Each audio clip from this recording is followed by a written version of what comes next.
সেখানে 2008 সালে আওয়ামী লীগ পেয়েছিল 230টা সিট, ওরা পেয়েছে 48.04। এগুলো পারফেক্ট ভোট, যেটা কোনো কারচুপি হয়নি।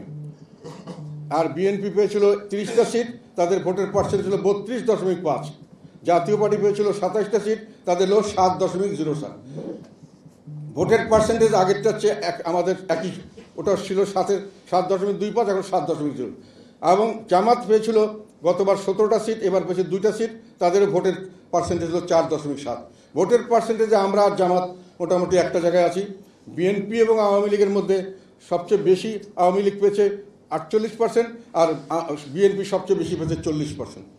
কাজে এখন আওয়ামী লীগ, জাতীয় পার্টি ইত্যাদি দুটো দলকে বাদ দিয়ে যদি আপনারা হিসাব করেন, বাকি ছোটোখাটো দলের কথা আমি ডিটেল সময়ের অভাবে বলতে চাইলাম না, আমার কাছে আছে, তাহলে 50%-এর বেশি মানুষকে এই জাতীয় ঐক্যের দাগ থেকে বাইরে রাখা হয়েছে।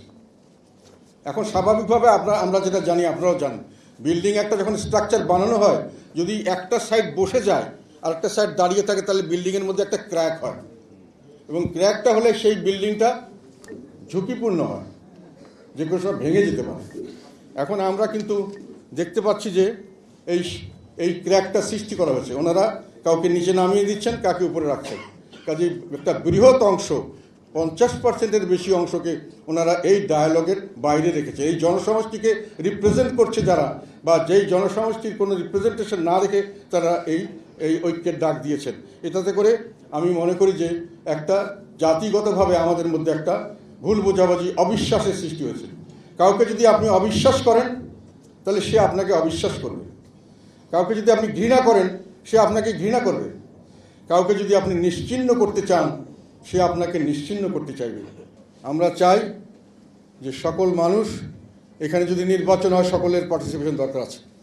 আপনি যতই বলেন আর না বলেন, ওই একতরফা নির্বাচন করে শেখ হাসিনার দেশে একটা হাস্যকর নির্বাচন করেছিলেন, যার জন্যই তাকে এত আমরা হেয় মনে করেছি, যার জন্যই তাকে এত নিন্দা। এখন আবার আপনারা সেই একই জিনিস করবেন, সেইভাবেই করতে চাচ্ছেন।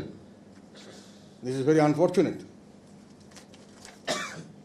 সকল দলের অংশগ্রহণে একটি নির্বাচন আমরা চাই, এবং সেই নির্বাচন হতে হবে আবার সুষ্ঠু, নিরপেক্ষ, অন্তর্ভুক্তিমূলক নির্বাচন। যে কোনো লোক দাঁড়াবে, যে কোনো লোক সেখানে ভোট দিতে যাবে, কোনো বাধাপত্তি থাকবে না, রেজাল্ট সঠিকভাবে প্রমাণ হতে হবে। সেই নির্বাচনের আমরা দাবি করি।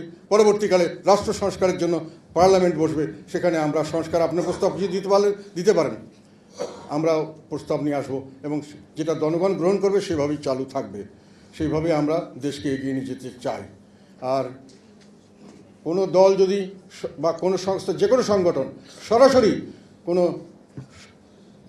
সন্ত্রাসী সংগঠন না হয়, সরাসরি তাদের উদ্দেশ্য যদি আইন বিরুদ্ধ কিছু না হয়, তাহলে সেই সমস্ত সংগঠনকে আপনি কখনোই, সেই ধরনের দলকে কখনোই আপনি নির্বাচন থেকে বা রাজনৈতিক প্রক্রিয়া থেকে বাইরে রাখতে পারেন না।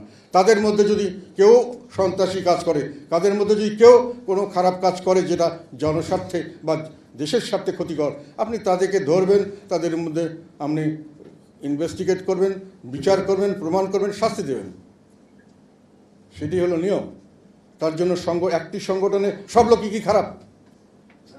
যদি সেই সংগঠনের উদ্দেশ্য হয় যে আমি জোরপূর্বক, মানে একটা বেআইনিভাবে একটা ক্ষমতা দখল করবো বা কিছু একটা এরকম কিছু, বা যেটাকে গ্রহণযোগ্যভাবে বলা যায় যেটা সমাজের জন্য ক্ষতিকারক, only then they should be away from the politics. Otherwise এই কান্ট্রি, এই দেশের প্রত্যেকটি নাগরিকের ভোট দেওয়ার অধিকার, এই দেশের প্রত্যেকটি নাগরিকের ভোটে দাঁড়ানোর অধিকার আছে। এই অধিকার কেউ খর্ব করতে পারবে না, যদি না আমাকে প্রমাণ করতে পারে। যদি কোনো সংগঠনকে প্রমাণ করতে পারে সেটা অন্য কথা, আর ব্যক্তিগতভাবে যদি প্রমাণ করতে পারে যে সে সত্যিকার অর্থে ক্ষতিকারক দেশের জন্য, তবে সেটা হতে হবে ন্যায় বিচারের মাধ্যমে, মব ট্রায়ালের মাধ্যমে নয়।